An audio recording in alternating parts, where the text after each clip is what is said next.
So like I be like I'm trying to be aware of like what influences me. So I'm thinking like, am I sad because everybody else is sad?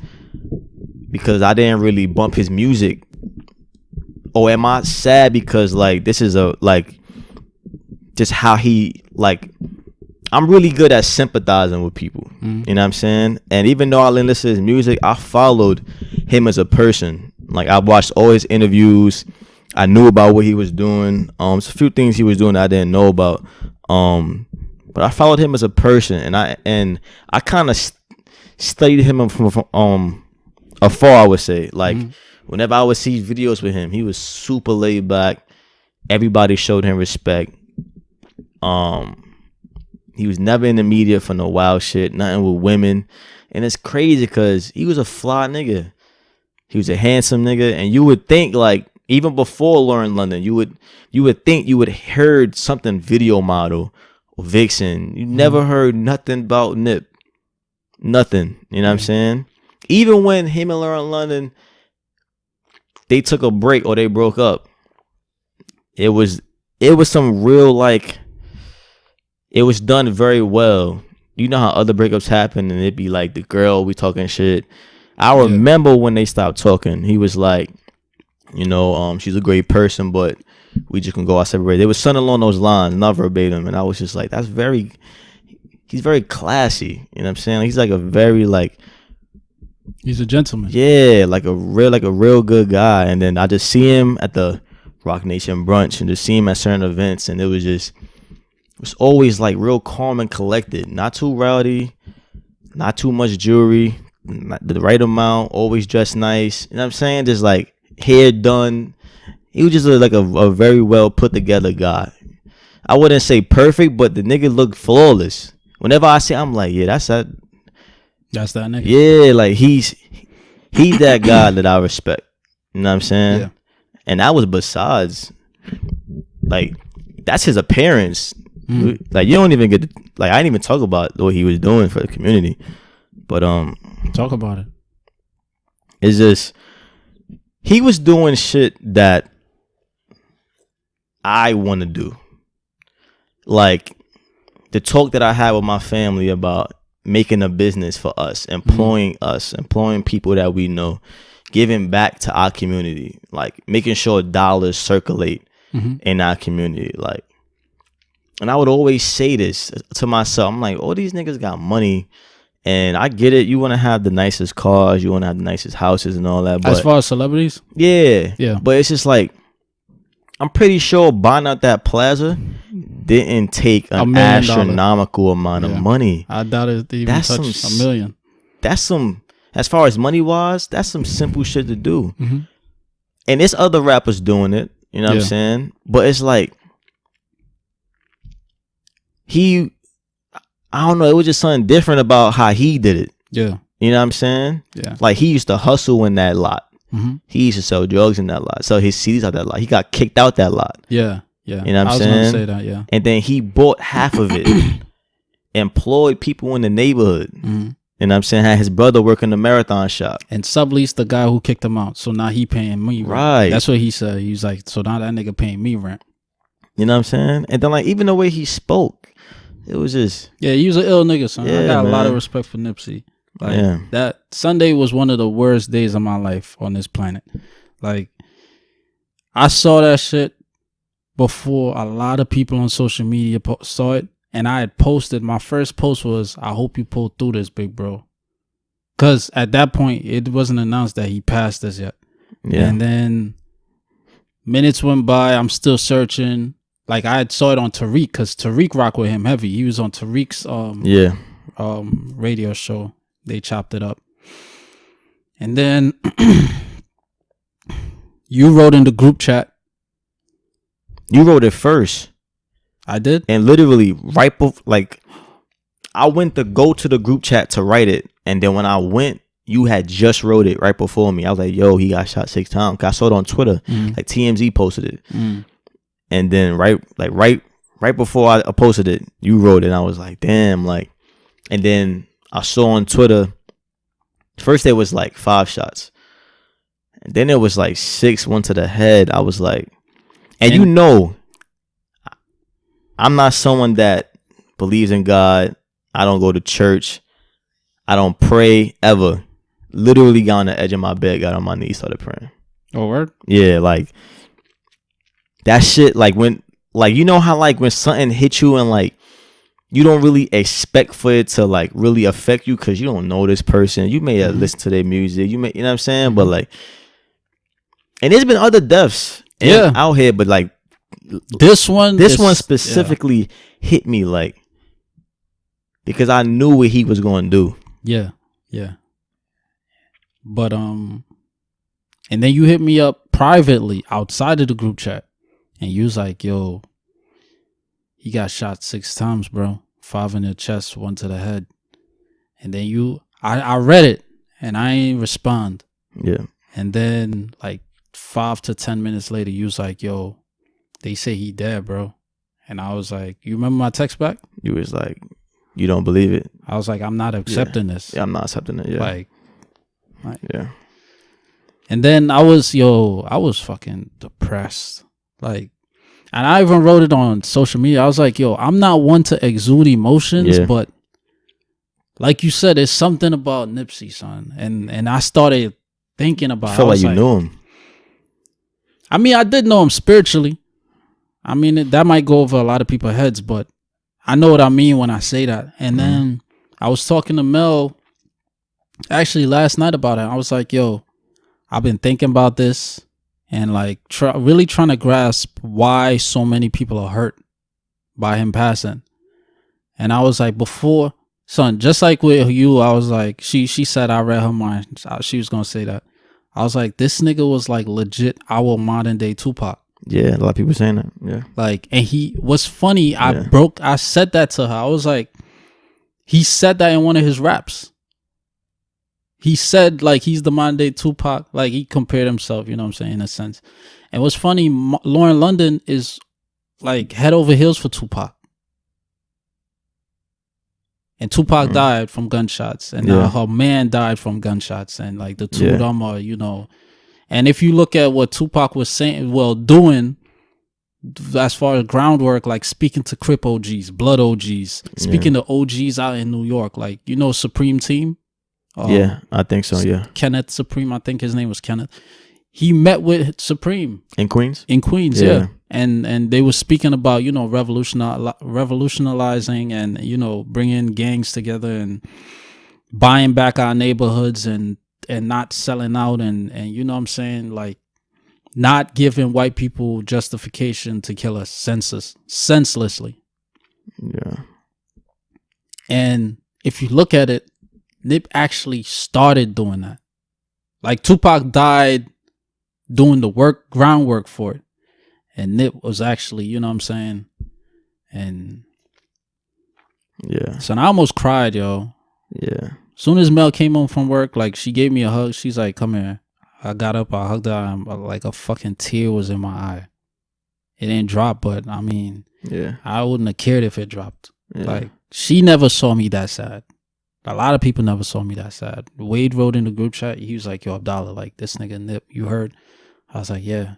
It's like my oldest brother Anthony. Me and him was talking about it. Like these are not dudes who listen to. I mean, they listen to rap, but that type of rap, like I don't think they really listen to. You know what I'm saying? But it's like, you know.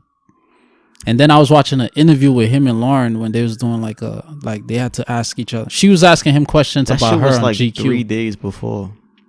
I watched it the night before. Me and Mel was watching it the night. What's crazy, I was on his page Sunday morning. I was on his page, then I came across his pops. Then I was on the father's page and I was looking at pictures of when they went back to Eritrea and took pictures with his 90-year-old grandmother, him and his brother. And I was like, and then I went to sleep. I took a nap and I woke up at like 5 something. As soon as I opened Instagram, the very first post was Tariq Nasheed talking about Nipsey Hussle just got shot. But that shit, to me, that shit was a straight up like message. Like, you got shot in your neighborhood, in front of your store, how I interpret that is any of y'all niggas could be touched. And regardless of where you are, regardless of who's around, any of y'all could get touched. And that's what's been fucking me up this whole past few days. I just been thinking like,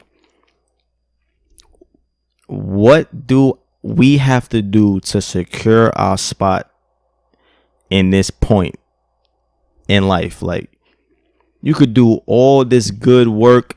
You could treat everybody with respect. Mm-hmm. You know what I'm saying? Everybody can have love for you. You could be doing great things. And it just take one fucked up decision by one person to end it all. Yeah. You know what I'm saying? Yeah. Like, that shit had me, like, I just been thinking about that shit since it happened. I'm just like, damn, like, what the fuck we gotta do, man? Like, I don't know. And then I was thinking about Lauren London, and I was thinking about like, lucky me, I've never had to deal with any death in my family besides my grandfather, but we wasn't really close, so it didn't really affect me. To be honest, this shit affected me more than that. But I was thinking like, the one time that I felt like real hurt, and I know you're gonna laugh, was like when you Deuce? nah, but like, me and my ex stopped talking, and like she I'm not moved gonna away. laugh. I thought you were talking about Deuce. I was like, Deuce died. I mean, You I was a cried for kid. Deuce. I was a kid, so like, yeah, he's my hamster. But like, that's the only time I was like, all right, the one person that I really, really love. Yeah, that's different. That's acceptable. I can't be with them, right? But then shout out to she's her. still alive. Yeah. You know what I'm saying? Lauren London lost somebody she'll never get back. Yeah. I can't even fathom How she feel? how she's feeling right now, bro. Or the children. Like, I can't even put into words what I think she's feeling right now. If I was a celebrity, I can't even go to her and say, I know how you feel. There's no way. The only thing I could say is my condolences. Yeah, it's Literally, it's fucked up, son. It's fucked up. And I ain't gonna lie, I got in my angry bag a little bit. Like, once this happened, and I was just like, you know, I saw a lot of people online, and I ain't gonna lie, it's upsetting me. And I have no answers for this. I have no answers. And I'm saying, and I ain't trying to offend nobody, but when they announced that he passed, and I was just seeing a lot of like people saying it was his time, you know, God had a better plan for him.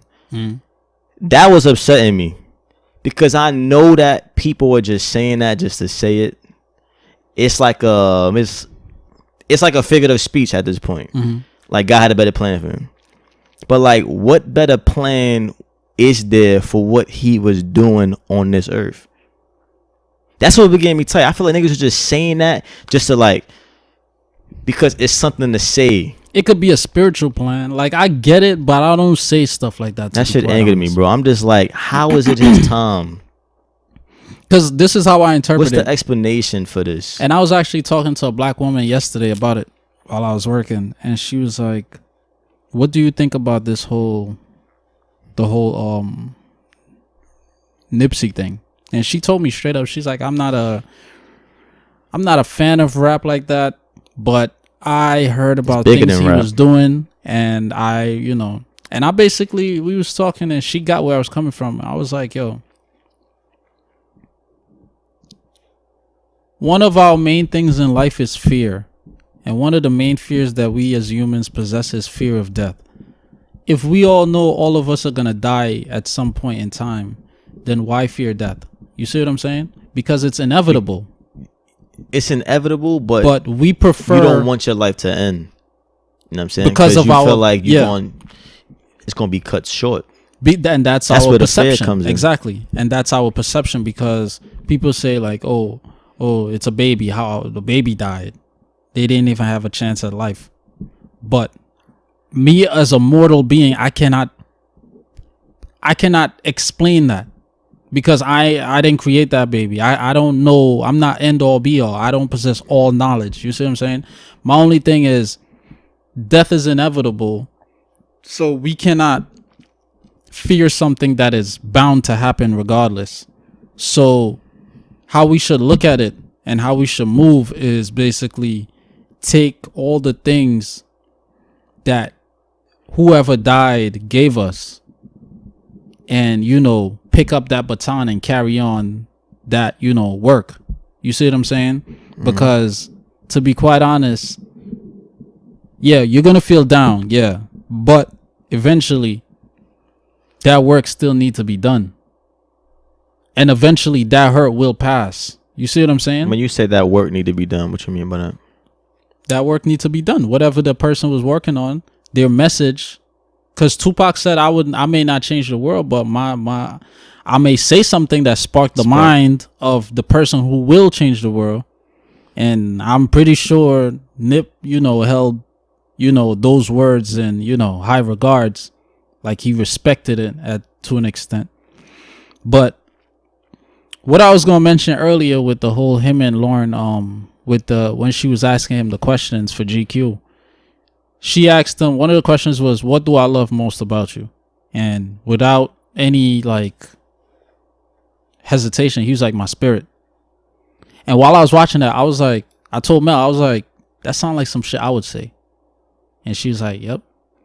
But, and that's what I mean by like that work, it needs to be done. Like everything begins with a thought. You see what I'm saying? It's the physical that manifests that thought on a physical level, whether it's building a house or building a castle or building a pyramid or whatever it is. That's that physical work now. But that work started in thought. So that's why I said that work still needs to be done. So that thought is not just, you know, I thought of something, that's it. No, it's going to continue because as you're working, another thought is going to pop in your head. You see what I'm saying? Oh, how can I make this bigger and better? How can I make this more efficient? How can I make this better for myself? It's first itself, then family, then community, and then people. So him doing all this good in his community, that's what I mean by it's not the end all be all, because it's bigger than that. It's for us to all have that message resonate with us so that we can all move collectively. One of his interviews, he said straight up, he was like, and this was at the Grammys. She was like, the reporter was like, what do you want, like, you know, to be remembered for or something like that? Or what is your ultimate goal? And he was like, for all of my people to realize their greatness. Yeah. And, you know, so that's why I mean, like, that work still got to continue, because look at that. For example, a black man took his life. Now, if that message had resonated with him, he wouldn't have been thinking like that, to move like that, to actually carry that through. You see what I'm saying? So I get what people mean when they say dumb shit like black on black crime and it's not the government, it's a black man that took his life at the end of the day and all this stuff. I get what they're coming from or where they're coming from. But these people also need to realize that this is not our world. We don't rule this world. This is not the first time a black man took a black leader's life. Martin Luther King was the same thing. Malcolm X was the same thing. A lot of black leaders is the same thing. A lot of black people infiltrated black organizations, which resulted in the same thing. So, you know what I'm saying? Like, but a lot of stuff pertaining to this murder, it just don't add up. Just don't add up. A lot of stuff just don't add up to me. Yeah. You want to get into that? Or I remember you said you don't I just want to list them real quick. Yeah, sure. But I don't really want to. All right. So let me read them out real quick.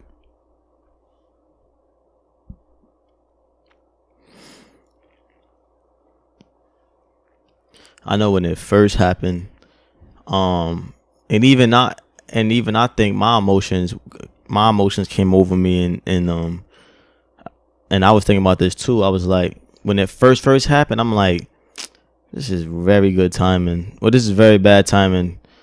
I mean, this is very convenient timing because he's making this Dr. Sebi documentary. Yeah. And I was like, you know what I'm saying? It's just it's very convenient for this to happen. So I was like, I ruled out gang related, and I still rule out gang related because it wasn't gang related. Same even with this guy, even though he was in the same set, it wasn't gang related. If the story that they saying is true about him approaching Nipsey, about just being in the area, Nipsey told the guy, you a snitch. You an informant while you around here. You know what I'm saying? Get out of here. And then the guy comes back with a gun. And if that story is true, it's not gang related. You know what I'm saying? He's not from an opposite set. This isn't on some gang beef. This is just a man's ego is hurt and he made a wrong decision. Yeah. You know what I'm saying? That's one side. Then I was hearing about the government and all that. Because the government do play a big part in this. You know what I'm saying? As far as corrupting the black man's mind. And but even deeper than that, like everybody was saying that, you know, it was a hit. Somebody hired a hit to kill him because he was working on empowering black people, which I don't doubt. Like I said, I don't have any confirmed information. For all I know, that guy they say he was an informant. That was a known thing by multiple sources in the hood. And we know from being from the hood, I'm not in the streets, but if I was somebody in the streets, I know how fast information spread in the street. That's why it came out. So like information, it came out like the next day, like, oh yeah, this guy was this. They know his name. They know his alias and all type of stuff. Even I fell victim to like, maybe the government did do this because the government is known for killing black leaders. Yeah. You know what I'm saying? I still don't rule that out. Yeah. That's one of the main things that I lean to. Yeah. But I just don't know. The reason why, because they gave us, there's cameras all throughout that lot. The only footage that they put out that I seen was from like across the street or something. Yeah, it's far. That was like zoomed in. They're gonna release more. Not saying that I want to get a closer look at him dying, right? But even that video was too much for me. I mean, I first of all, I didn't know which one was Nipsey. Cause there's two angles. There's one that's further back, and there's one that's kind of closer from an angle where you could really see him drop, and then you know what I'm saying. Yeah. Like I ain't gonna get into it, but seeing videos is good, but then it's not good.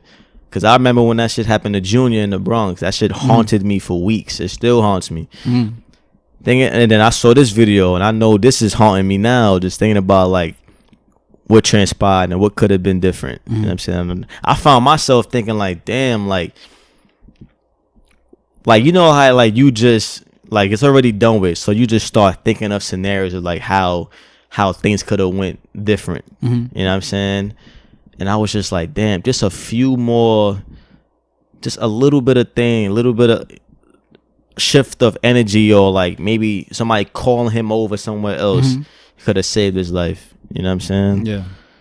I agree. I started thinking about mad stuff. Like, what if I was there? What if I was there and I had a gun on me? I was thinking about a time machine, and I'd fuck around and go back in time, book a flight over there, and just what if I was diversion like or some back shit? in, yeah, exactly, like a day before, and I wrote him DM, or I saw him, I was like, yo, stay in the house on the 31st. Right. Just like, anything, like your mind just thought.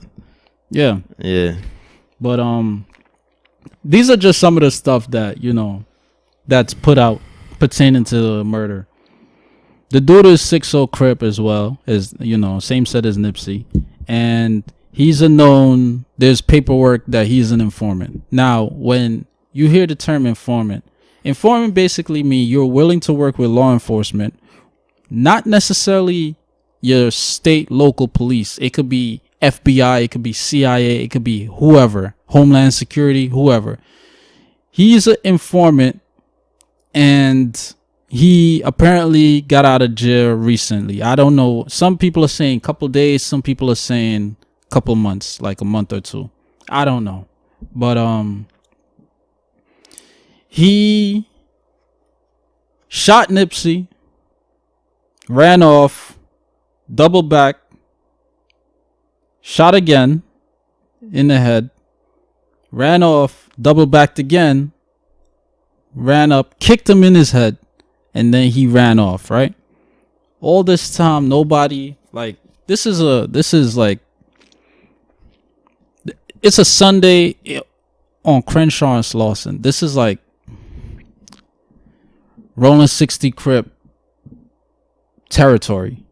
You know what I'm saying? You would expect a lot of, you know what I'm saying? I'm not saying just because nobody else was out there that it's automatically like everybody conspired for his demise. I'm not saying that, but it's like it's too convenient of a time. Okay, yeah. So Sundays apparently, from a lot of sources, because I heard Tariq have a show and he have people.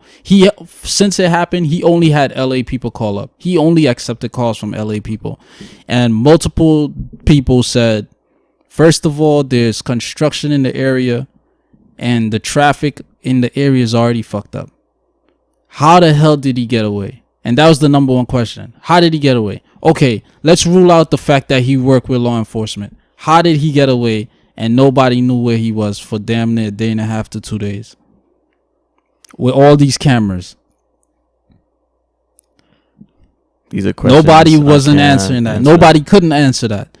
People claim that it was just gang shit. It was a snitch shit, whatever. Okay. Now, how? Okay, let's say there's, like he said, it's just gang shit. How did the dude get away? And cops couldn't find him. All the people, all the street dudes that called up saying this, coming with this angle, none of them answered the question. They were like, you right. I don't know. So why mention it? Right? Now,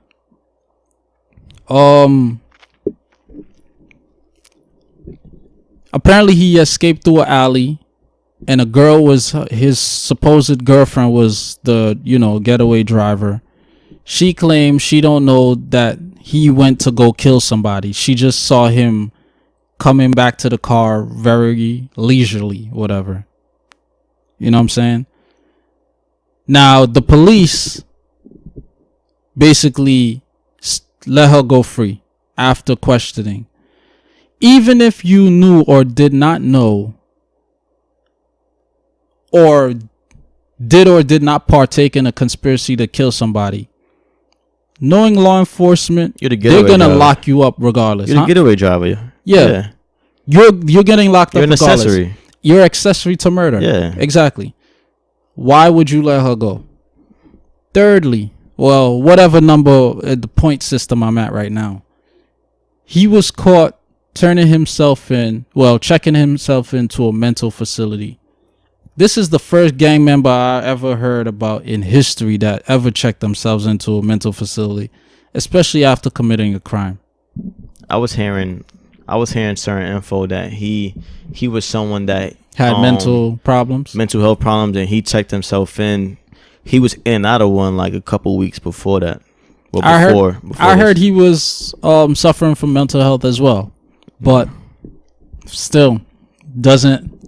A day and a half to 2 days to finally catch him at a mental health facility. The same day, couple hours the same day, they put out he was last seen in the 2016 Chevy, such and such, whatever. All these cameras, you got all these information on this dude. You don't know where. It took you damn near 2 days to find him.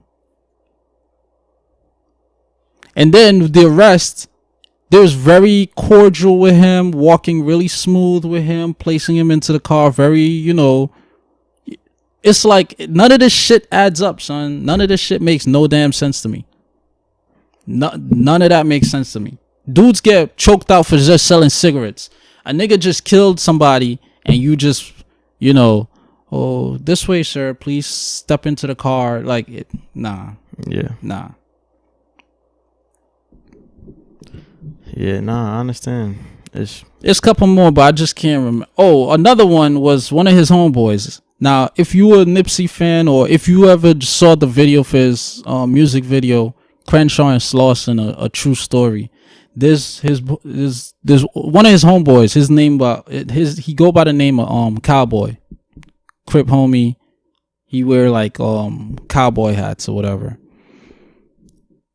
He spoke in the Crenshaw and Slauson music video, right? Now, fast forward, after the killing of Nipsey or whatever, he was there's a video of him on LA Times speaking on the murder, and he basically said he was standing with Nipsey talking with him, and the dude, the same Eric Holder guy, came up, dapped him up, told Nipsey that he was a rapper or whatever, and then he left and he went to go get some food. After he got his food, he left the complex area, and then the dude, Cowboy, he said he walked off to go get something. And he said as soon as he walked off, he's like, he left Nipsey's side but for about 3 seconds, and all he heard was gunshots. So once again, very convenient that, you know what I'm saying? Like this, me personally, if I was Nipsey's brother, I don't trust nobody in this scenario. Just before Nipsey got shot, this girl brought her daughter to take a picture with Nipsey. And it's like just after he took the picture with the little girl, like, you know, he got shot. Yeah. Less than 2 minutes after. So it's like, yeah. Yeah. And then he's not always at his store. This is a very busy man. Yeah, they said I just found today that apparently he was dead because he was going to drop off some clothes for one of his friends. I just did a 20-year bid. Yeah. And it was just, he was basically setting them up right. It was a quick 1-2 situation. It wasn't like a planning thing. That's why he security. told he didn't tell his security to come with him. He didn't tell none of his friends. Nobody knew he left the house. But then again, we don't know how true that is. Yeah, because nobody's coming out. I don't know how These true are like, this is. That's yeah, why exactly. I'm really We don't know how true none of this is. Saying anything. Yeah. Even though I saw the interview LA Times with his homeboy, I don't know. You don't know. We don't know nothing. Like, yeah. But I just want to cap it off with just rest in power. Yeah. Nipsey Hussle, man. And I'll say this too. Super tragic. It's gonna take less than 10 minutes of your time. I want all of y'all, if you really rock with Nipsey, like, go watch his video on cryptocurrency. That's another main thing that he was working on and enlightening people on. It's called Nipsey Hussle Speaks on Cryptocurrency. He took a trip to Amsterdam and he was actually working on a blockchain. Blockchain is like Bitcoin, I think, is a blockchain. Ethereum is a blockchain. Ripple, Cardano, you know, so on and so forth. These are blockchains. And he was creating one. It's like, or collaborating on one. It's called Followcoin. And basically what Followcoin allows you to do is, let's say Dominique is a very, you know, prestigious investor in cryptocurrency. Whatever investment Dominique makes pertaining to cryptocurrency, you can match that in real time. You could be sleeping and you donate, like, let's say you put 5,000 into your cryptocurrency account and you want all 5,000 to basically match or mimic whatever move or transaction Dominique makes in real time. After you set that up, let's say Dominique bought couple Ethereum coins, that $5,000 you put into your account is going to match that transaction. You see what I'm saying? Now, you could be sleeping, you could be on the plane, you could be taking a shit, you could be having sex with your girl. It's going to match that, and basically, you know, whatever, you know what I'm saying? Yeah. Being that you're a trusted investor, that's why you would, you know, match your stuff in real time. And that's one of the things Nip was working on. And yeah, I watched it yesterday. It was very informative.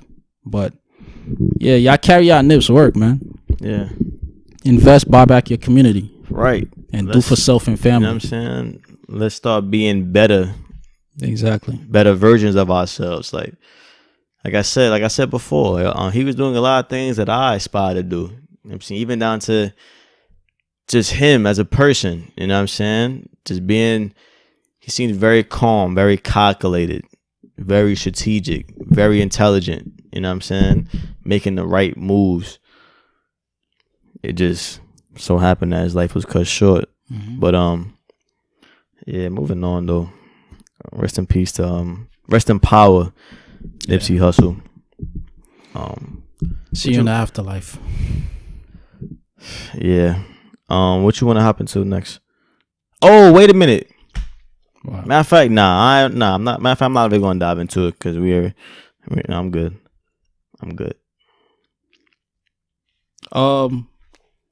Before we fully come off of the whole Nipsey thing, I just want to say shout out to Nick Cannon real quick.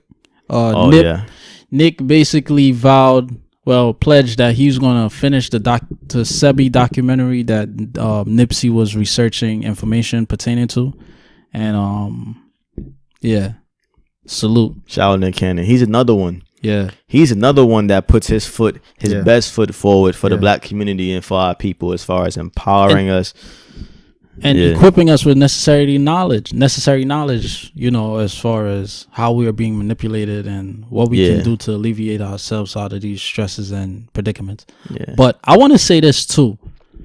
Black people need to stop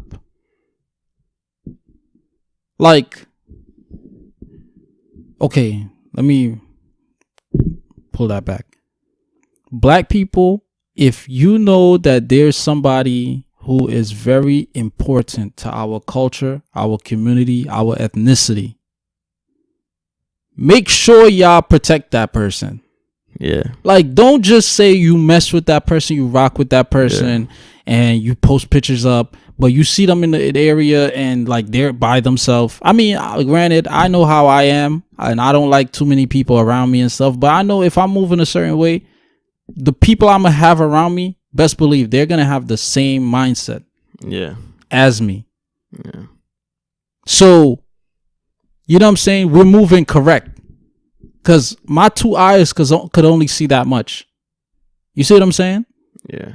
So, we need to start moving more strategically and more, as a unit. Vigilantly out here. Yeah. And start protecting our leaders. Yeah, I'm tired of saying RIP to since the inception of time, beginning since white people been on the world domination bullshit. They always take out the head black person, and then the rest of the black people they scatter. Oh, we don't know what to do. We don't know what to do. We don't know. That's a top strategy. Yeah, that's a top tactic. And it's time and time again being practiced. And it's the same shit. It's we're not smart, learning. but it's fucked up, and it's sad because we letting it happen. And another thing that even though he was killed by a black man, but who could utilize to say? Yeah, you could utilize. You know what I'm saying? But slaves were sold by black men. Even though that's true, even though he was killed by a black man, and let's say there's a guy, Eric Holder, he wasn't directly hired by somebody in the government. Mm-hmm. He got that mindset from how we were conditioned, and planted in him because we was conditioned by the environment and how we were. You know what I'm saying? Yeah. I can't see you got $1 million. You're worth effect. Millions of dollars. You got this 600 Benz right here, and you just pulling up, hanging out in the neighborhood. I don't want to see you flourishing around me like this. Yeah, I don't want to see that's just that hate, that envy. Yeah, you know what I'm saying? But protect your own, man. We need to protect ourselves. Yeah, straight up. Us. You seen the movie Us? Yep. Yeah. So we about to spoil some shit for y'all. Yeah, so we gonna put a timestamp in the description. So look there. If you haven't seen it, I'm gonna write when we stop talking about it. When we start and when we stop. Right. Yeah. But yeah, I saw it the other day with my friend Cash. Shout out Cash. Shout out to Cash. I think it was after work or something. And I've been city? Yeah, on 19th Street. 19th Street and 5th or 6th, right down the block from Union Square Park. And I really enjoyed it. It's not really a horror movie. It's not. It's just suspense. It's not suspenseful. Even Jordan Peele, he described that as a horror movie. I guess it wasn't horror at all. I didn't jump one time. It wasn't as scary as I thought it would be. Mm-hmm. But I really enjoyed it because it made me think constantly, what the fuck is the rabbits? why did that frisbee land perfectly right there? Wow. What's the symbolism behind this? Why the sun kept clicking? Right. It's a whole bunch of things. I'm just like, it just had me thinking, and I caught a few things, but then afterwards I got some insight and like from other people, and like I did my little research, and I was just like, okay. And I went to watch it again the next day, but the seats are sold out. Yeah, I want to watch it again. Yeah, I'm gonna definitely see it again. But what's your thoughts on it, like overall? What's my thoughts or what's my interpretation? My thoughts is I liked it. Well, interpretation, I guess. I like. I ain't gonna have my full interpretation. I just say that right now, because yeah, I'm not. And when I watch it again, I'm gonna have like more in depth shit to say. But I liked it. It was very mind intriguing. Yeah, and for sure. Puzzling to an extent until the end. Yeah. When you realize who's who and what's what. Yeah. But I had a feeling though. It caught me off guard. Because okay, all right. So I'm gonna try to go chronologically in terms of throughout the movie. Okay. The bunny, I thought about why bunnies, but I never really, understood what the symbolism of the bunnies meant. I found out why. You want me to tell you? Go ahead. So I listened to the Brilliant Idiots. Charlamagne, he explained it because he did his Googles.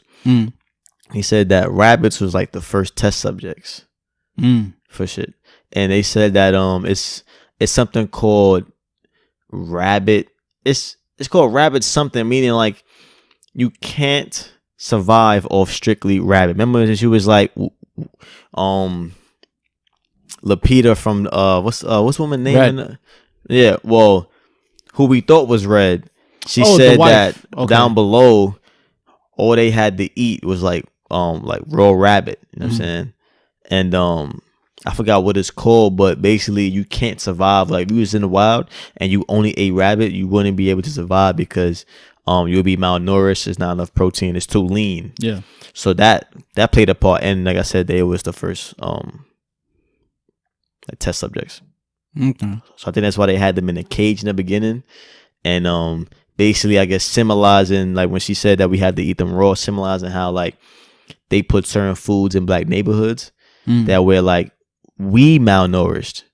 Like, make us malnourished. We can't just eat the shit in our neighborhood and the fast food they put in our neighborhoods, because if we just eat that, it's poison for us. You know what I'm saying? We're going to develop sicknesses and cancers. Okay. So that's what I got from that too. I interpreted it as like, I'm gonna give like a general overview in a sense. The people below that were the doppelgangers. I look at them as like the forgotten society of America, in a sense. The ones who are constantly being abused, the ones who are constantly being stomped on, the ones who are constantly being, and it's like a figurative and literal, because they're they're below ground. Yeah. And their life sucks. Yeah. And the red jumpsuits, they look like prison jumpsuits. Right. So prison first started, with slavery and stuff. So all of this, and then she said, "We are Americans." Yeah, that part really, I was like, what does she mean by that? Like when I first heard it, I'm like, that's some shit right there. Yeah. Why would she say we're Americans? We're Americans. And I was like, shit. Yo, this, like, how I look at it, it's like these people are the undergirding, foundation of America. But now, due to, societal, advances and industrial revolutions and stuff like that, it's like we don't need y'all no more. Yeah. Y'all help build the country. Now we don't need y'all. Exactly. Until it was overwhelming, because she said we planned this for a very long time. Yeah. And this is when we're, just executing now.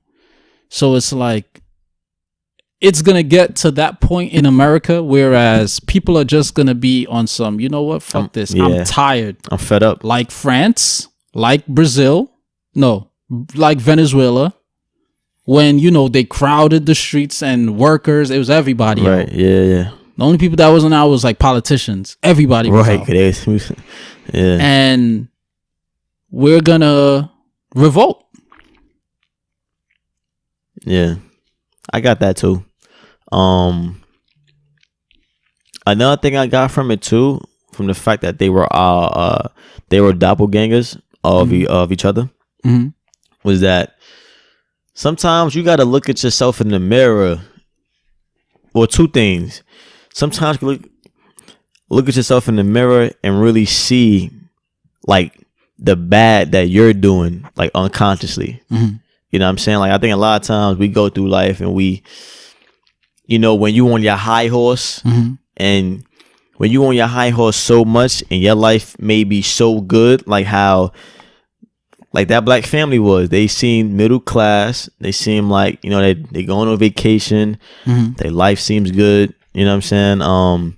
When your life is good, you may be stepping on people that life isn't so good unconsciously. Yeah. You know what I'm saying? Yeah. And another thing I got from it is, and this is what I took from Charlamagne as well. It's a cool perspective that he had. I'm gonna just say it. That with the doppelganger shit is like we could see ourselves in other people.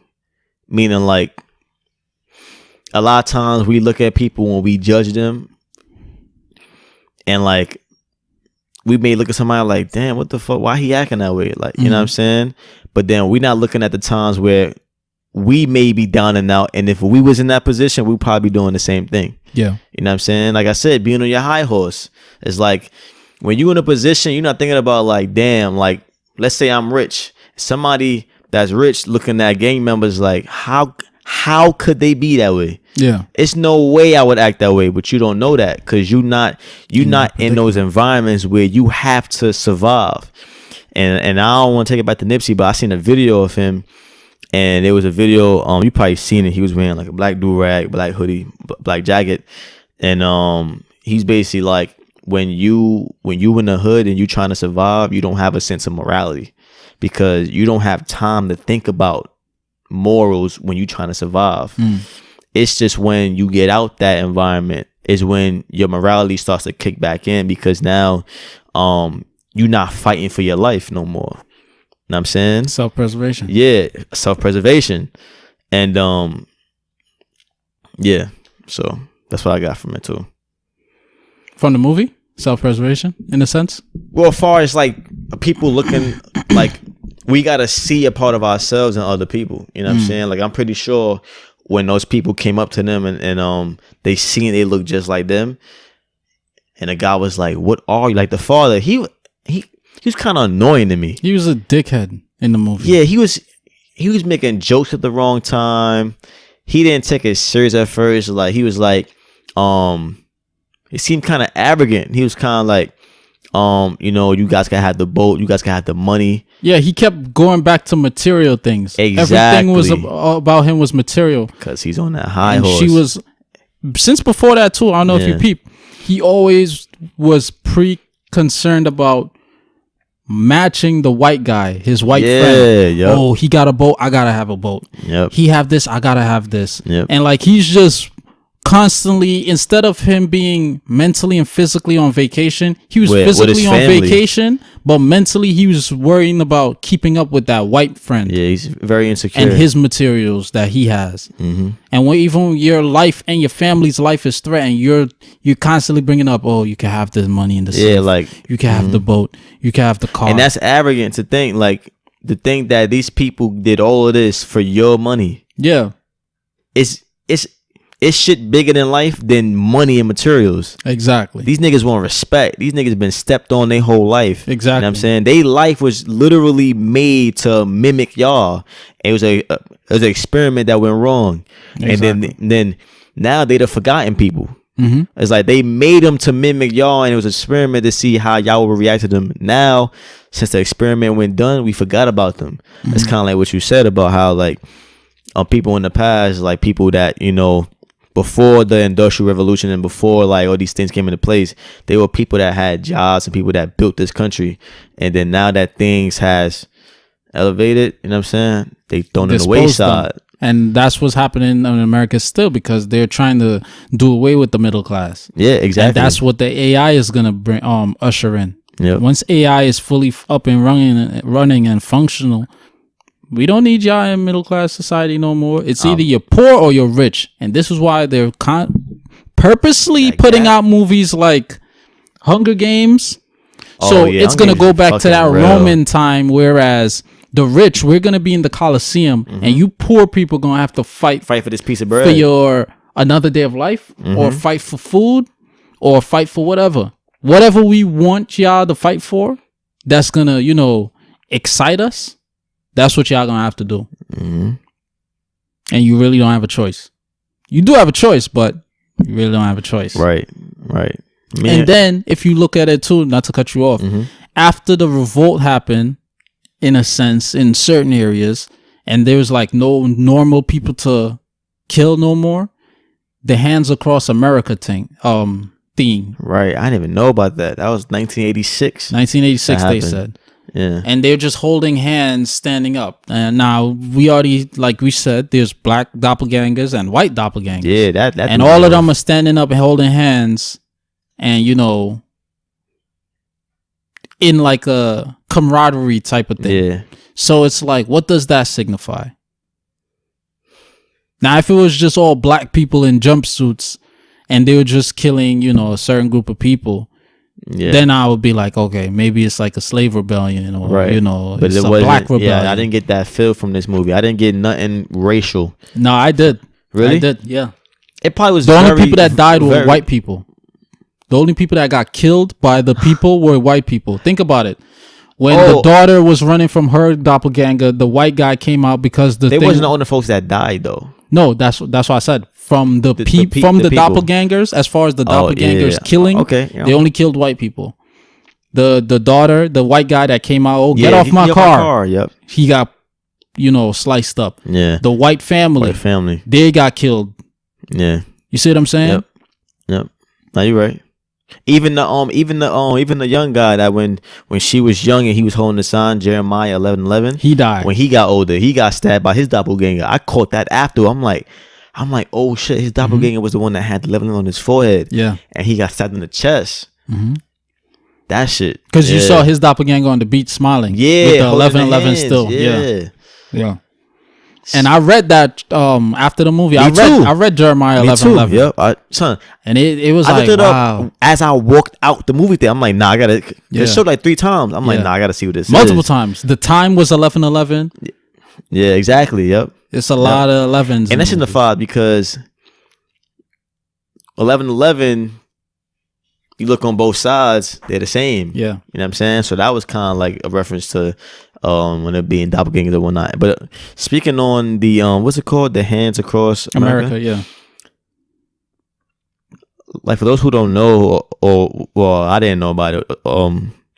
That was a program that was created in 1986, and it was a plan to raise $100 million.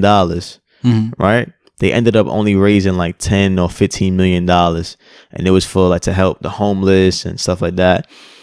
And that's very telling. The plan was for like around the country for just, you know, a few million people to donate $10 each, just $10, and then they would eventually get to 100 million because we got enough people in this country to do that. That shit only got to 10 million, 15 million.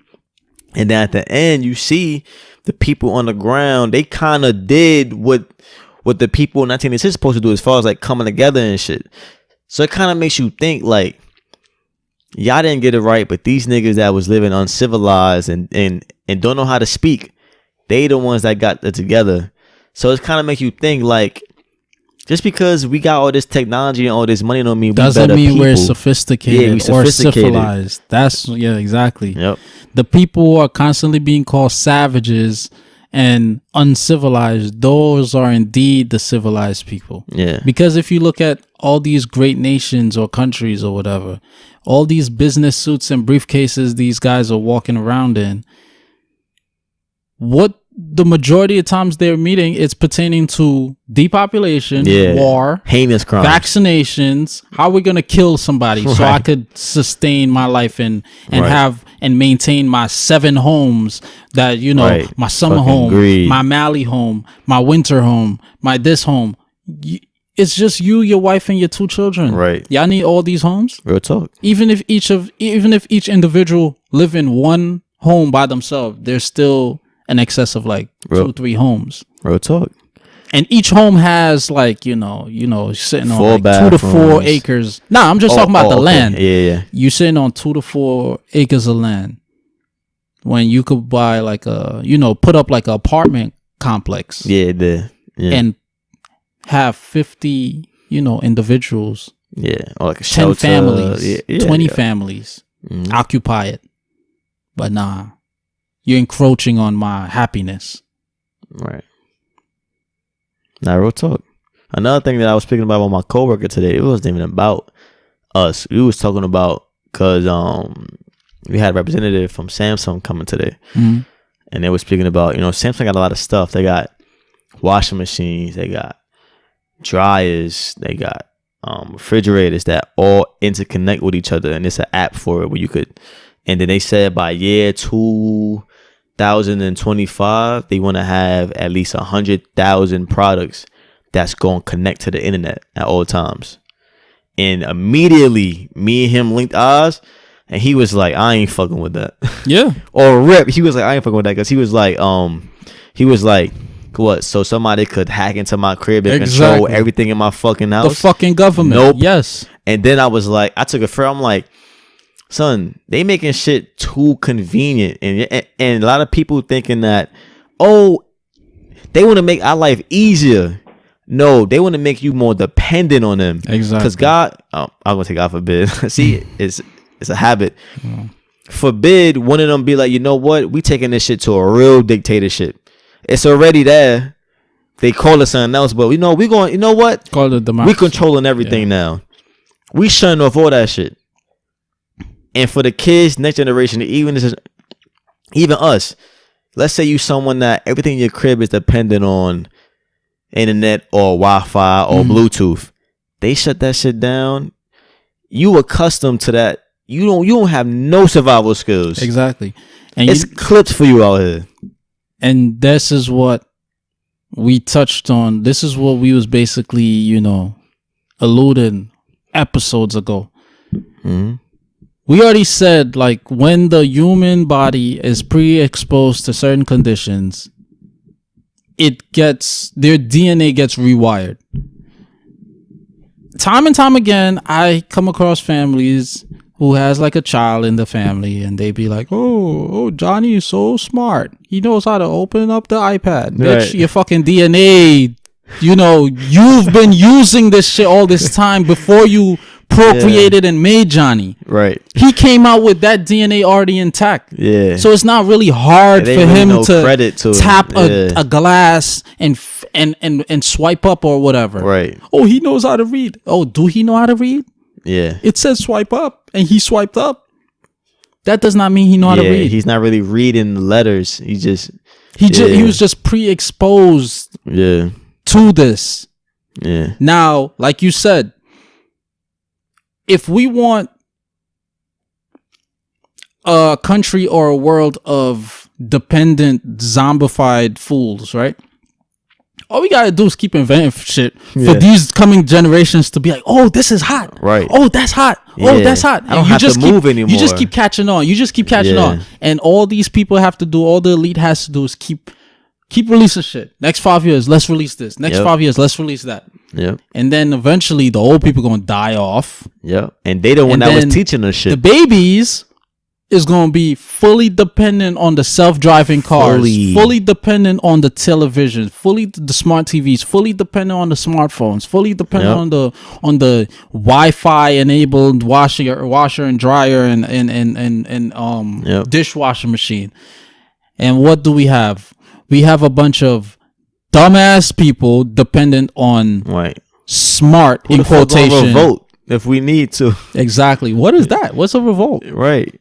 What's that? Right. You know what I'm saying? Like, and we know that the brain is so complex. We already been using like 10 to 12% max of our brain. Right. The more shit invented is the lower the usage and brain power will be. Because your brain required. is not problem solving. Yeah, exactly. You're already solving thinking. the problems with shit that got AI. They learning what to do.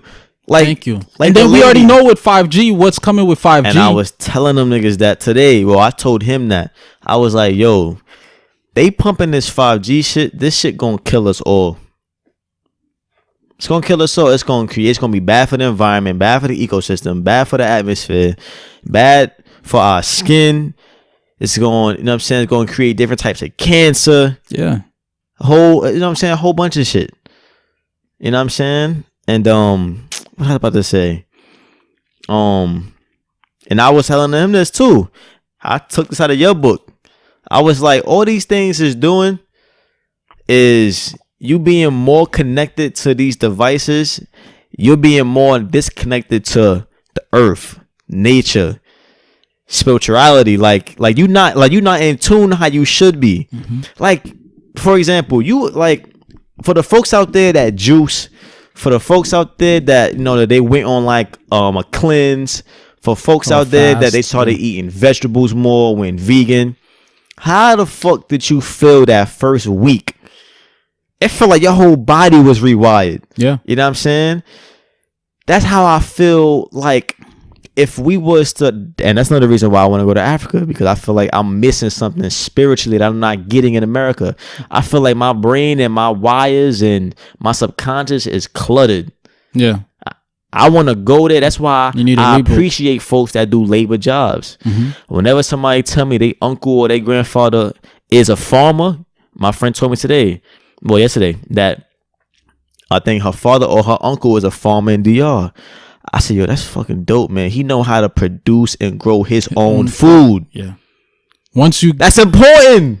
You never go hungry, you never go broke. And that's why I look at myself like, damn, I'm fucked up in the game right now. Because I go to the supermarket and buy shit I don't know how to make. Yeah. And I got the fucking encyclopedia right here. Yep. You know what I'm saying? So that we all gotta do our due diligence. You know what I'm saying? Like, it's so much shit that I want to learn how to do just in case for a rainy day. You know what I'm saying? A rainy month, a rainy year, a rainy lifetime. Because I feel like shit could go haywire, man. We got people in power that's not for us.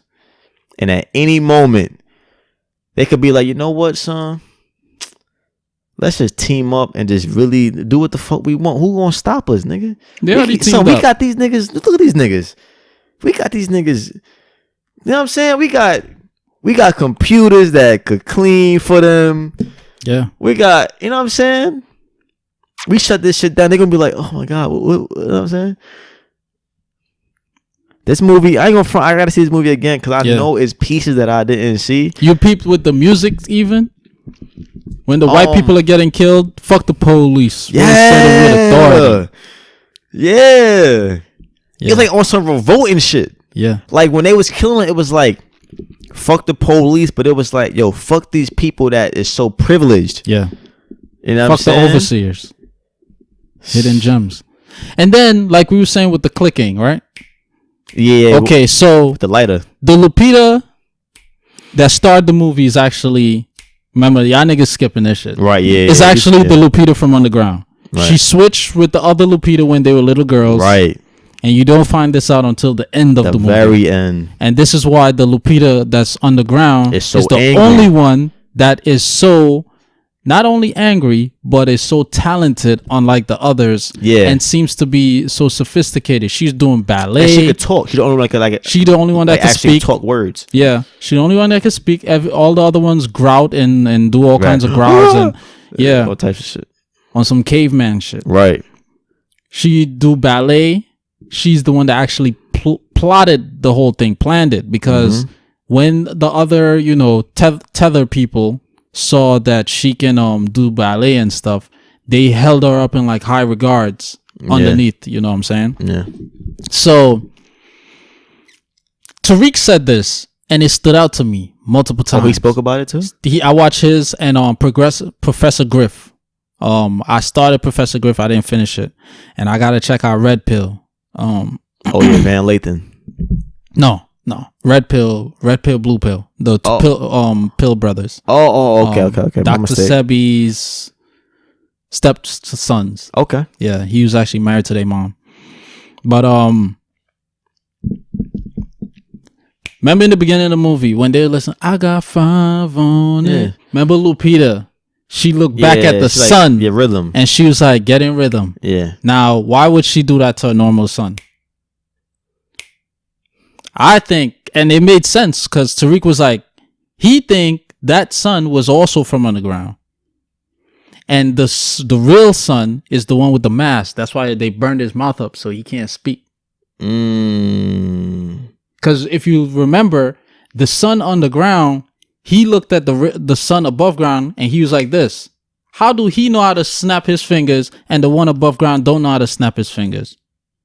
You know what? That is. And it was something else he did. That is something. Even when he had the liquid on he had the fuel on the ground when he was in the car. Mm-hmm. He had lighted. He had the match in his hand, and he was, as she was walking to him, he was like, exactly the one with the burnt Pluto. Yeah. Another thing that stood out to me. That's. I didn't think about that him being down, because at the end. Yeah. Sorry to cut you off. Not sorry to cut you off. He knew.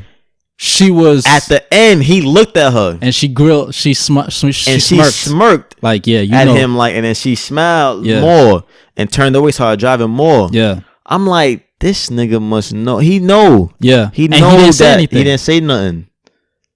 Another thing that I caught. Remember when the family, their doppelgangers, was outside the house? The father said, "Go get my bat," and he's like, "What bat?" The daughter was like, "I got it, daddy," and she ran and got the bat. How do you not know where your dad's bat is, but the sister know where the bat is? Not even how do you not know where the bat is? How do you not know what a bat is? He didn't know. He didn't know about the bat. I'm not saying he don't know what a bat is, but I'm saying he don't know about the bat. He's like, what bat? Like, we have a bat in the house? Not like, where's the bat? But we have a bat in the house? That may be something deeper, but when I heard that, I just thought, like, you know how kids be just oblivious to, like, their parents, or in shock that they forget violence stuff on people. They probably be like, a bat? What you gonna do with that? He probably never thought of, like, his father getting into an altercation with his sister is a little more mature, she knows about. But you never know. That could have been, because I'm pretty, Jordan Peele's a deep motherfucker. Shout out Jordan Peele. Very deep. I'm pretty sure every little thing was like something that could, you know what I'm saying? Mm-hmm. And then when it was Lupita, her doppelganger, the son, Red, and Pluto. Yeah. Wait, Pluto is the Pluto is the son of the burnt face. Okay. Yeah. When they were walking off, Lupita said, "Take him and play the game," which she knows he be in the closet in the dark. Yeah, she could trick him and he could trick him and lock him in the door. Yeah. So, is there something about the tether people in the dark? You see what I'm saying? Like, why would she tell him go play the game? You talking about Red said that, or Lupita? Lupita said go play the game with him. Oh yeah, she said with Pluto. She said show him who you are, or show him the game. Something like that. Yeah, show him the game. Yeah. And that's why he took him in the closet, and then they were playing and he lift the mask up. Yeah. And they noticed once I do something, the tether people gonna do that same. Right. He know Yep. And he saw the burnt, and then he pulled the mask back, and then he That's when he did. That's when he ended up running out the room and locking the other one in the room. You know what else? I just noticed too that the tethered people, and basically for those who don't know what tethered means linked, basically. Linked. Like when you have a hotspot and my phone is on your hotspot, I'm tethered to your phone. Basically. Oh, I never know that. Yeah. The folks who were tethered, they did shit better than the up people, like the regular family. Like for example, the father was much stronger than him. Like he felt like he was dominating him, right? Red, she danced ballet. Well, did she dance ballet better than Lupita? Yeah, because Lupita, she was more, I don't know, it seemed like she was more swift. She couldn't really hit her. You know what I'm saying? But it felt like when she was dancing ballet, she was kind of like slouched over. She still had footwork, but Lupita above ground, she was actually doing like the traditional whatever. It seemed like she was more she could fight better than her. She was whipping her ass. And she was Lupita above ground? Red. Oh. Lupita didn't get to kill her till like at the end, till like she faked out and stabbed her. But the whole fight, she was kicking her. She couldn't hit her. She was dodging and shit. The daughter who ran track, she didn't really want to run track. The girl from below, she was mad fast. Well, it didn't really show her speed. But then look, she gave her like a head start. She stood there and watched her run off. Yeah, and then all of a sudden she came in front of the car like, I caught up to you mad quick. That was telling. True. And then remember the kid, he couldn't do his magic trick with the fire. Other kid, he just had the mat. It's kind of like the shit that they wanted to do, or like their like specific trait or weakness. The girl was running. Yeah. The little kid couldn't get the fire. The man, he seemed like he sprained his ankle. He seemed kind of helpless. He was like you know what I'm saying? Yeah. And then also the white family. Remember on the beach, the white girls was they was going to do like a cartwheel, whatever, but they didn't do it. Yeah. And then the girls from below, that's all they was doing in the house. They was doing mad good and shit. That's all they was doing. Yeah. So I was like, these niggas is doing. They had so much little than them, so much less than them, but it seemed like they're more talented in a way. It speaks about vanity as well. The movie, because what you mean by that? Like people, like you said, similar to what you're saying, like all their flaws in a sense. The husband was materialistic. Right. He was a goofball. The daughter, she mainly was like keeping away from her family. All she did was walk around listening to music, mad loud in the house. The beach. I'm like, what the fuck are you doing? Very antisocial, like enclosed from her family. Yeah. The white wife, she cared about how she looked all the time and you know, drinking wine and her tethered self. Soon as she finished killing her, she sat in front of the mirror and started putting on makeup. Then she was smiling, and I think she started crying or something.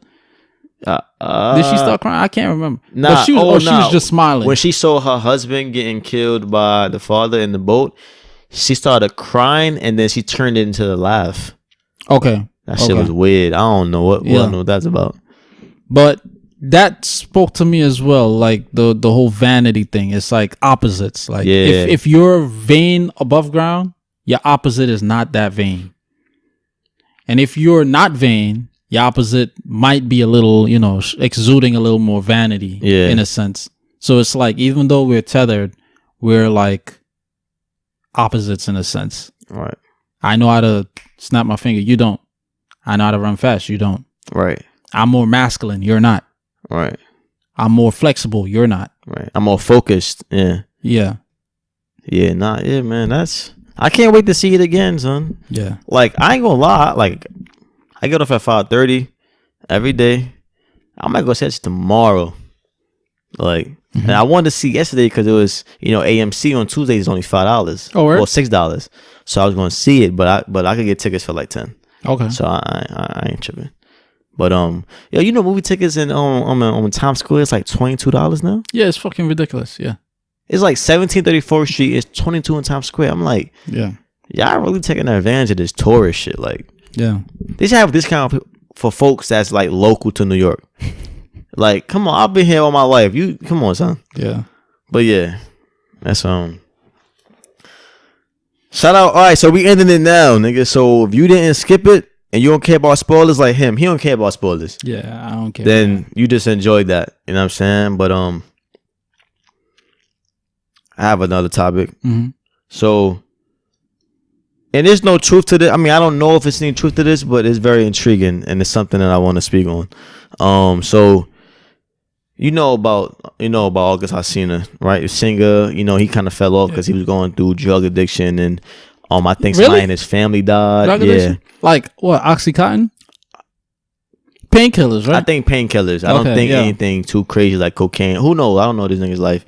But then he has a great relationship with his nieces and friendship with his nieces. He take care of them. Oh, his brother died. Yeah, but then somebody else died recently. But that's not the point.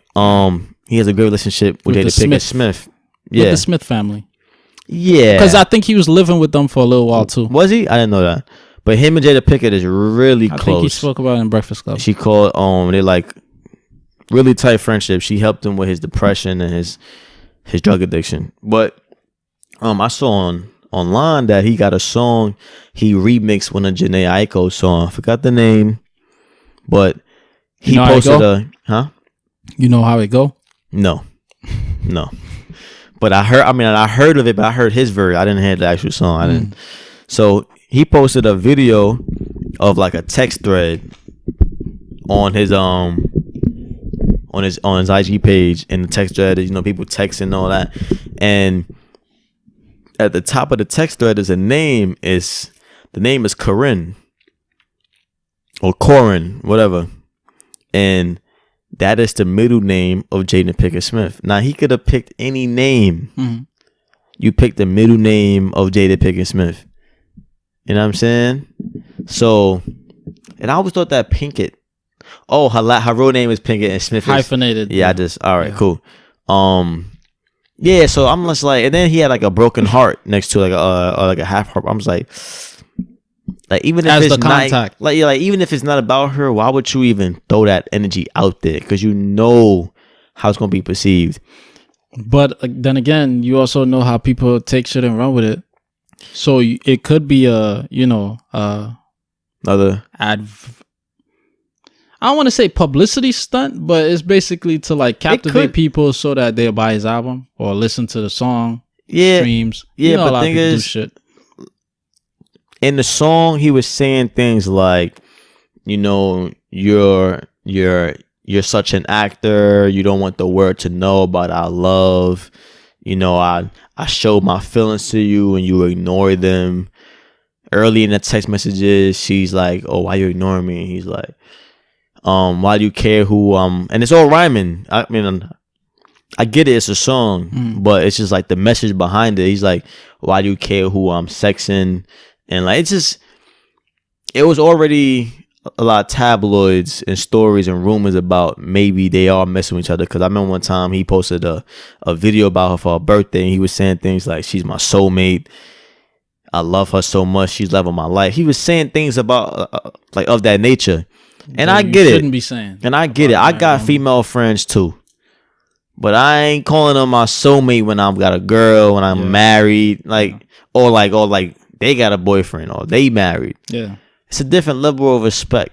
You know what I'm saying? So that posed the question. It's perfect timing. My boy, he posted something online, and the question that he had was did I delete it? Yeah, I did. If you're a married man. Now the question was, because it's some guy, his name is Darnell. I think his name is. That's his name? The dude with the brown eyes? On IG, yeah. You probably seen him. I don't know his name. I just know he's an entrepreneur. He has like a tax filing company or like something with taxes, where they help people with their taxes, something like that. Mm-hmm. And he has a beard, fair skinned guy. His wife is Dana Chanel. Yeah, okay. Light skinned chick that always give like right, Christian, and she's a businesswoman. Yeah. Always got, They do good shit. I like what they do. Like power couple. I don't really follow them, but they as far as business, as far as like mindset and shit, They do good shit. So he posted a question. He was like, "Can men?" He said, "Someone asked him, can men have a wife and be friends with other women?" And he said, "Hell no." And the reason why he said that is, he said, because he said for himself, he has such great qualities and he's such a great man that if his wife sees him as a match material, then other women will too. And he said that that can lead to temptation. That can lead to, the woman, him being too friendly with the woman being too friendly with him. And he said you don't want to invite that type of temptation in your life where you could possibly make a mistake. He even ended up at a hotel with the woman and ruining your marriage. And I'm just like, it's a little overboard. Yeah, I'm just like, I totally disagree. Let me get your thoughts. Well, I see where he's going. I agree to a certain extent. Like, for example, the movie Obsessed with Beyonce, Idris Elba, and the white chick. The temptation can indeed be on the female's part, because it's very true. And okay, let me finish this point. It's very true. Like, if you are marriage material for a woman, like we see time and time again, Jay-Z, when Nipsey was alive, certain prominent men, when they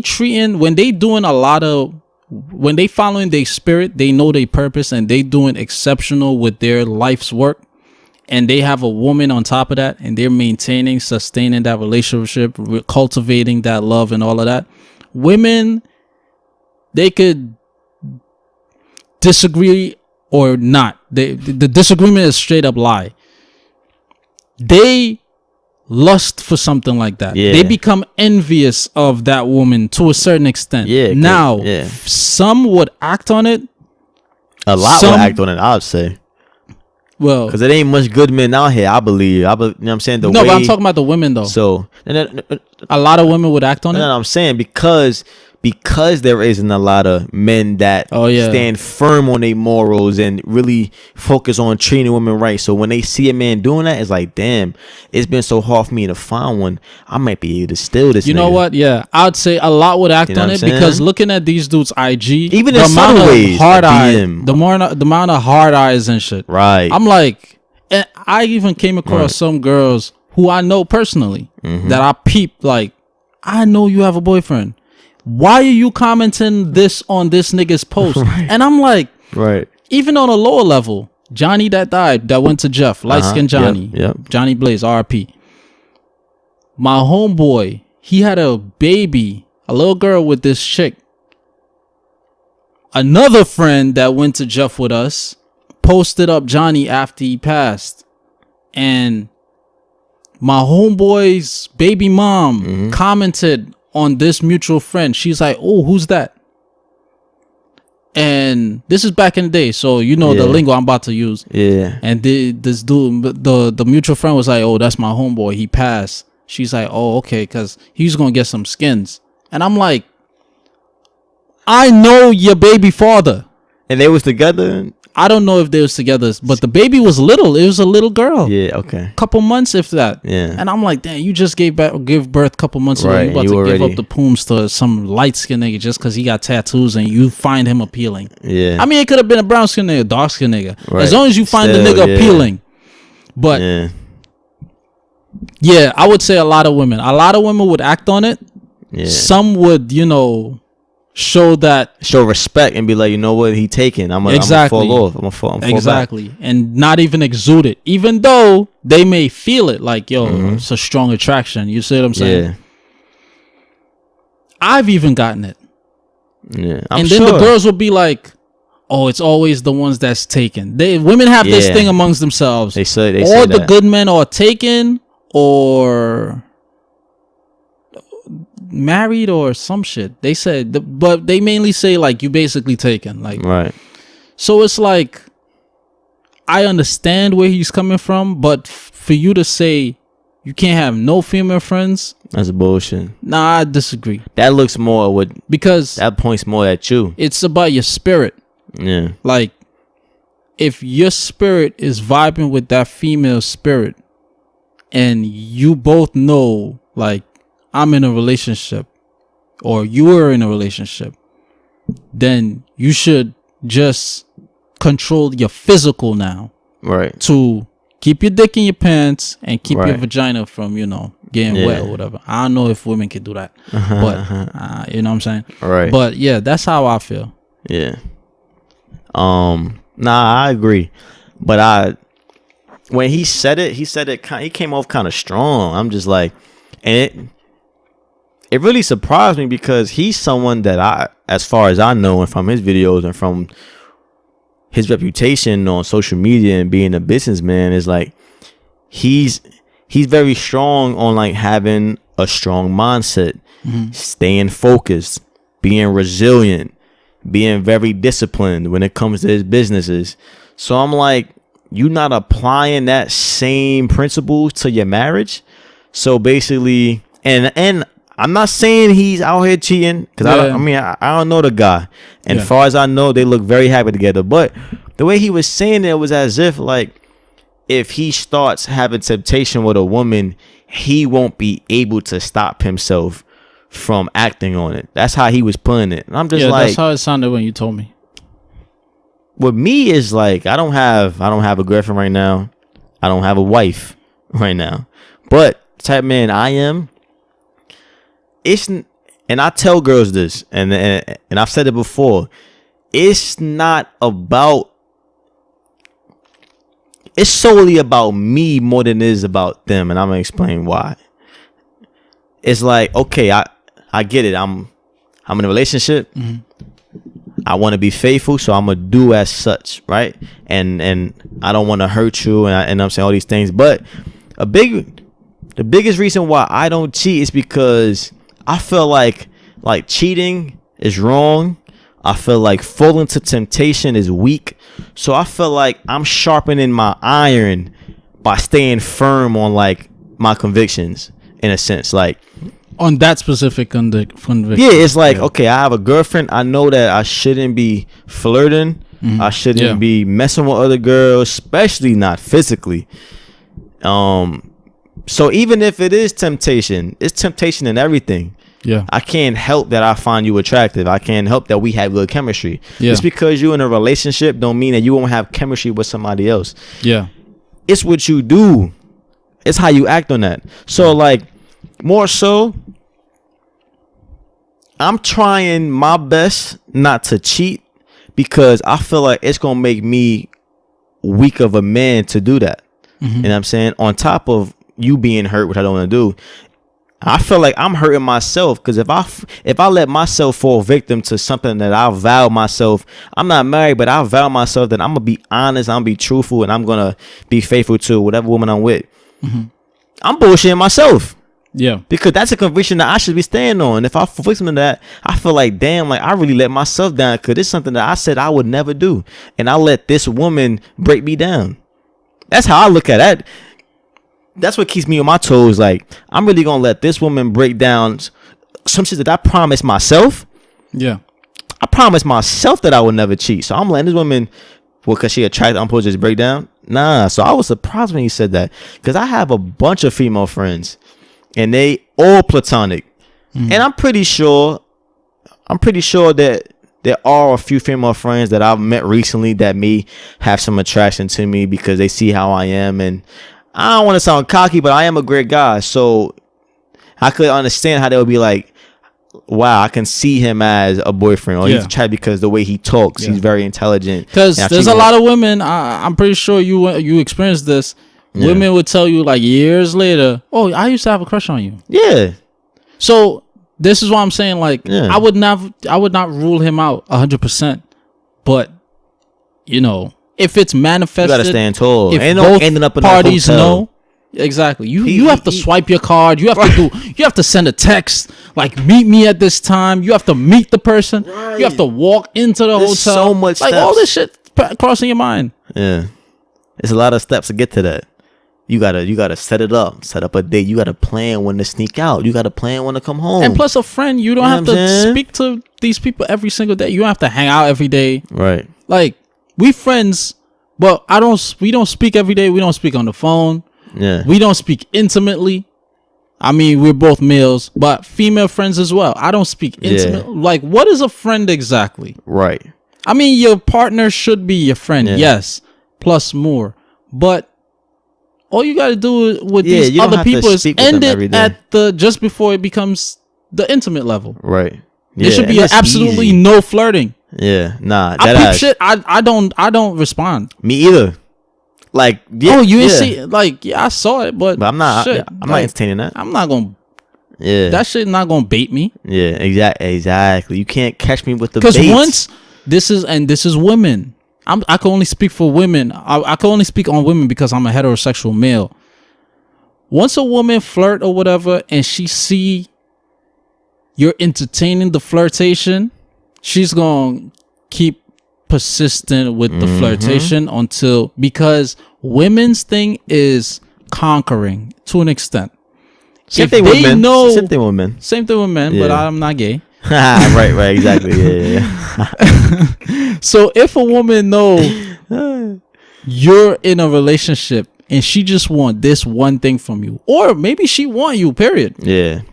She's gonna be like, I'm gonna add him to my list of, I'm gonna conquer this nigga. Yeah. I'm gonna get him. I'm gonna take you from your woman. Yeah. I'm gonna take you from your wife. Yeah. And that's when the games begin. Now it's up to you to either entertain but know what you're doing, or entertain and know you want to smash. You see what I'm saying? And if you or just straight up ignore. And if you a type of guy that it's already in your energy, and if they your friend, they know not to come at you with no shit. Yeah. Like when I'm dating a girl, or when I was dating my ex, like my female friends, it was none of that funny shit. Mm-hmm. None of that funny shit. You know what I'm saying? And even when I'm single now, and one of my, I won't say her name, but like one of my very, very, very close friends, she's like a little sister to me. Like, she's came over and we've watched The Office in the same bed, fell asleep, same bed, under the same covers, ain't touched once. It's been multiple times, and then I've told my homeboy, they're like, "Fuck!" I'm dead ass serious, bro. Yeah. Like, I'm not saying.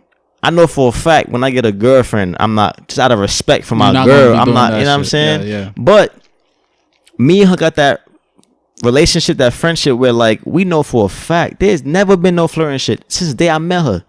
You know what I'm saying? Yeah. Because we are adults, bro. Like, I know that men and women, she likes men, I like women. Mm-hmm. So it's already that men and women, you know what I'm saying? But you could still have female friends and women could have male friends where it's strictly platonic. And you could still have feelings for the person too. What you mean? As far as? Like, I care about you. Oh, I thought you meant like feeling like no. Oh, yeah, for sure. Like, I care about you. You're my friend, but I just don't love you in that sense. Yeah, like you're not in love with them, but you love them. You know what I'm saying? Yeah. Yeah. It's like I hella friends that I love, like I deeply care for them, but there's no romance. Yeah. 0%. To the point where like they get up, I don't even look at their ass. Yeah. I turn awake, like that's my little sis. Like, come on, man. To the point where like when niggas around and I'm like, nah, bro, chill. She off limits, my nigga. It's a dub. If you know the type of guy that person is. Yeah. I mean, yeah, but even still, like if we on the like, let's say he don't know her, but he's still like a guy. I'm like, nah.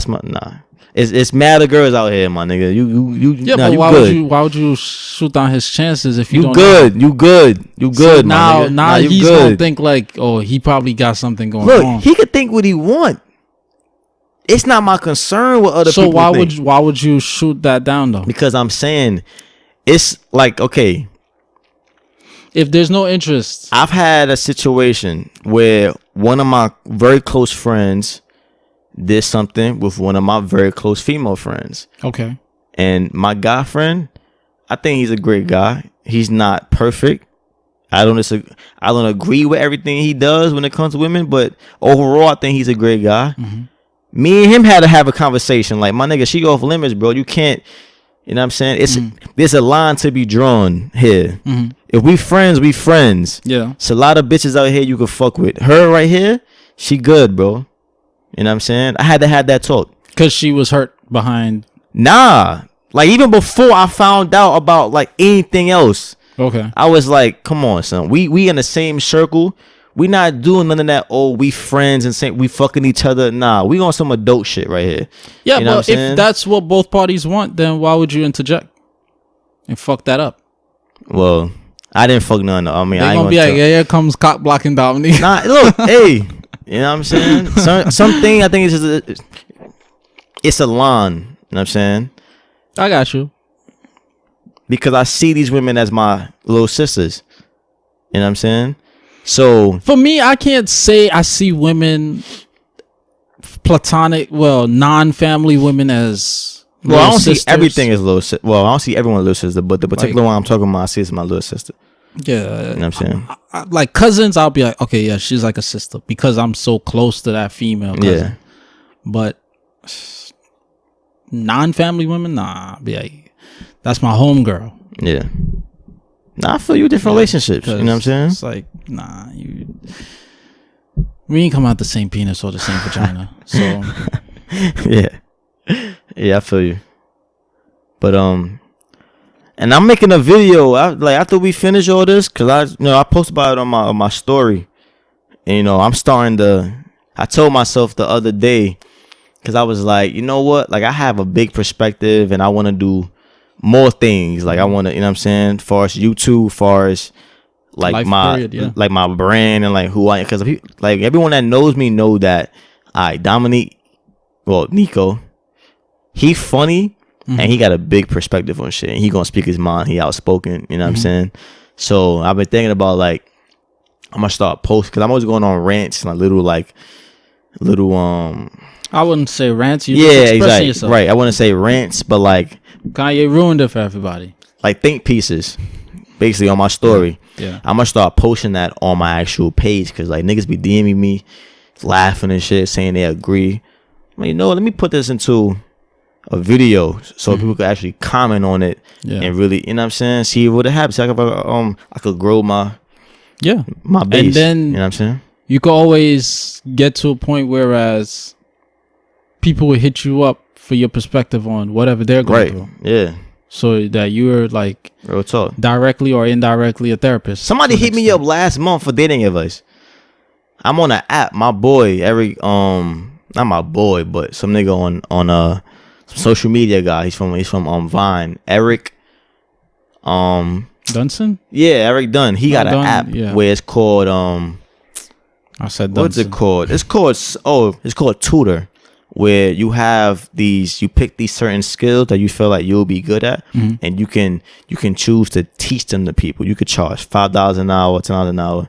Never really worked on it, but I got a hit up the other day because one of my things is dating advice, psychology, depression therapy. Because I feel like I should look into that shit. I feel like I'm good at, like, I'm a great listener. I give great advice because I'm very. You be forgetting shit. I be telling you. Whatever. So this girl hit me up like, yo, like this random girl, I don't know shit. Hit me up, messenger, was like, yo, I need some dating advice. And I'm saying like how to deal with people and how to like look for certain things and shit. Wait, through the app or through Instagram? Okay. Okay. Yeah, do that. But yeah. Yeah, that's what's up. I'm gonna check that shit out. Yeah, so I'm making a series of videos on my thoughts on this whole, can men with women, men with a wife have female friends? Like, if you not a sucker, yeah, nigga. You know what I'm saying? I mean, if you're not weak. I mean, if you're not, weak. Yeah. I mean, if you weak, you a sucker. Yeah, that's how I feel. Okay. I mean, granted, if you got I understand it's nuance in this. If you got a friend that you used to fuck around, and then all of a sudden y'all cool, and your girl feel uncomfortable, then I understand you taking a step back from that friendship. Like, look, we used to really fuck around. You know my crib. You know what I'm saying? You know what gets me going. I understand not being friends with her, or if your girl uncomfortable, or if you had like a sex buddy and now y'all trying to be friends. That's a different aspect. It's a different and dynamic. Now I would agree with him. Right. I can't be your friend. Yeah. Because I know, you know what I'm saying? Yeah, like shit don't work out. Saying? Like if you drink, they drink, you it could I've been there, it don't work out. That shit, somebody catches feelings. Somebody's gonna catch feelings. You know what I'm saying? It's murky waters. You got any more topics though? Might we just end it? But we should just end it. All right, cool. It was a long. Yeah. Once again, rest in power to Nipsey Hussle. R.I.P. to my. Yeah, man. This is a real good brother. This past week been real gloomy for me. Caught myself just looking out into space and just really thinking about my life, thinking about the people that been around him. Like, damn, like you never know when your time is up. You never know. One moment, and I was thinking about this too. I was like, there's people that was tweeting about, yo, Nipsey just died, and then they died the next day. Really? Nah. Oh, you're saying maybe or what if? I'm just saying, like, that news reached probably maybe tens of millions of people because it's social media. Oh, okay. And millions of people die every day. Okay, I see what so you're I'm saying. just saying, just imagine that. Because I'm like, how you know that? No, I'm just saying, like, there's people that tweeted like, damn, like for example, Nipsey tweeted, or he probably was speaking about oh, just before he died? The guy, no, I'm saying the guy, Eric? I mean Kevin Durant's adopted brother, the guy who dated Erica Mena. He passed away on his birthday. I don't know who that is. Yeah, there was some guy. He was like known in like basketball players and like rap stars knew him. I'm pretty sure. I think Nipsey spoke about him as well. And then a month later, this happens to Nipsey. So it's like you never know when is your time. Yeah, it's like you speak about this, like dang, he passed away. Yeah, you never know. Your time may be tomorrow. It's just crazy how things plan out. You know what I'm saying? And I don't believe that your life is written. I don't subscribe to that ideal that your life was written that way. Because it's a lot of circumstances. It's a lot of, you know what I'm saying? It's just a fucked up situation. Yeah. You know what I'm saying? And what you thought about his last tweet? Did you peep? Having strong enemies is a blessing, which I disagree with. Because having strong enemies, it could teach you a lot. As far, you know, how to maneuver, you know, be on your guard. But it's like having strong enemies can end your life. Having strong enemies could harm people around you. Having strong enemies could, you know what I'm saying, could alter your life and ultimately stop what you plan on doing for your life. You know what I'm saying? Yeah, I ain't like that tweet at all. Okay. I was like, damn, son, like, nah, that wasn't it. That wasn't it for me. But yeah, we gonna end it like that. Yeah. My condolences to Lauren London. Yeah, man. My condolences to his family. Black Sam. Them babies. Yeah. I think he has siblings too. Well, besides his brother, yeah. I think he had a sister who tweeted about him. A younger sister, yeah. Yeah, man. It's just fucked up. But alright, y'all. Thank y'all for listening.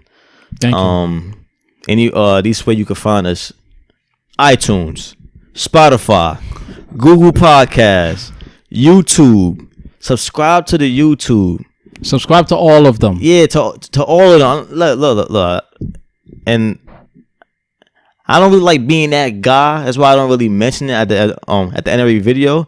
Like, I do this, subscribe. You know what I'm saying? Because I appreciate all the support. But if y'all really support us, go subscribe to the YouTube. It takes less than it takes than 5 seconds. All you do is click.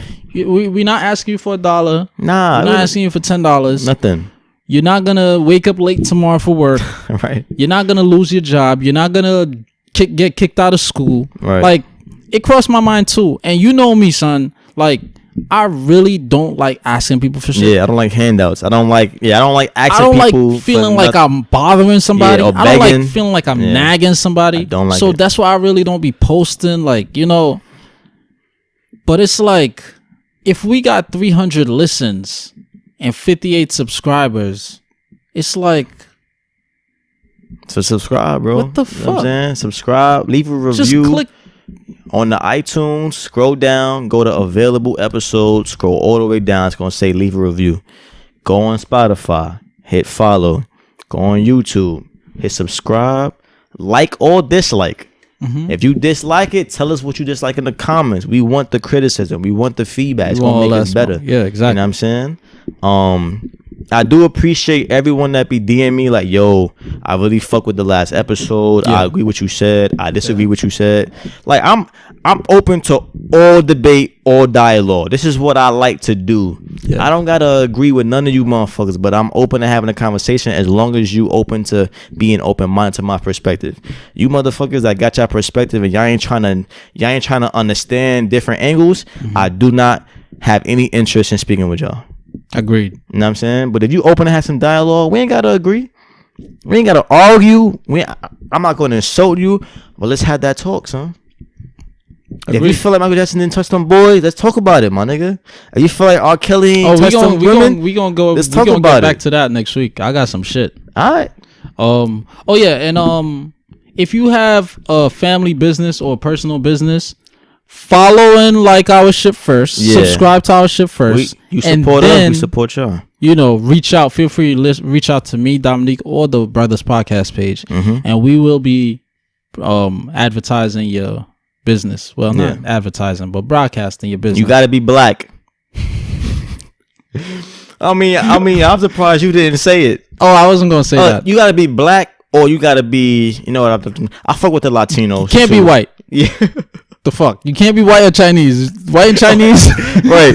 Boy, if you Dominican, I fuck with y'all heavy. You Puerto Rican, fuck with y'all heavy. If you identify with black, if you one of them white Hispanic people that be on y'all bullshit, don't even try it. Yeah, you know what I'm saying? Nothing against white people, but y'all look out for your own. We looking out for ours. Nah, against white people. Against white people. Fuck that. Against white people. All things against them.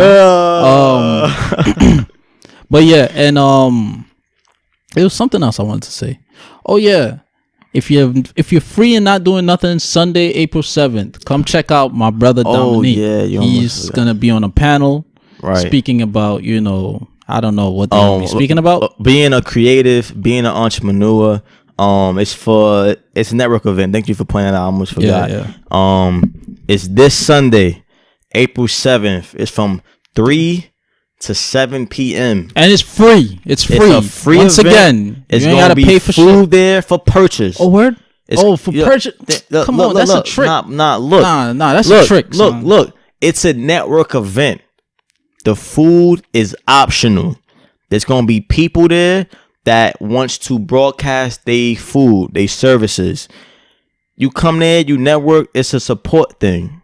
You should have no problem giving a couple dollars to the next man to support his business. That's how I see it. I agree. You know what I'm saying? I'm pretty sure that I'm going to get a free plate. That's what they said, because I'm a speaker. But I'm pretty sure I'm going to buy some shit there to support. Yeah. You know what I'm saying? There's going to be, I forgot the young gentleman's name. There's going to be somebody there doing spoken word. It's gonna be my friend Natalie. She's a producer, a writer, and an actor and a writer for her web series Pyramids. Then we got my close friend Tasha from Tasha Talks. Yeah, a lot podcast. Yeah. Then we got my boy Paul he's a co-creator,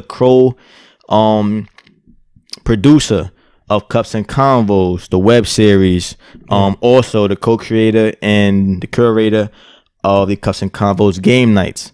So yeah, we all gonna be speaking about being an entrepreneur, being a creative, how we come up with ideas, and like how, you know, like what gets us going, what keeps y'all focused. Right, exactly. It's called Know Your Network. The link is in my bio. It's the first link at the top. It's called Know Your Network, RSVP. The link is in there. It's at Kinfolk 90 in Brooklyn. And yeah, man. You know what I'm saying? Come say hi. You ain't got to come spend no money. It's free, like he said. Come and network. Bring your product. Bring, you know what I'm saying? Bring wristbands if you got it. Whatever merch you have. Business cards. It's a networking event. Don't be afraid to mingle. That's something that I got to get better at. Yeah. Is being out there and putting my podcast on the front. You know what I'm saying? Like, yo, this is what I do. I get kind of shy when it comes to approaching random people, but I'm getting better at it. Yeah. But yeah, man, I'm excited for that. And I think you got full support. Thank you. Thanks for listening. Bang.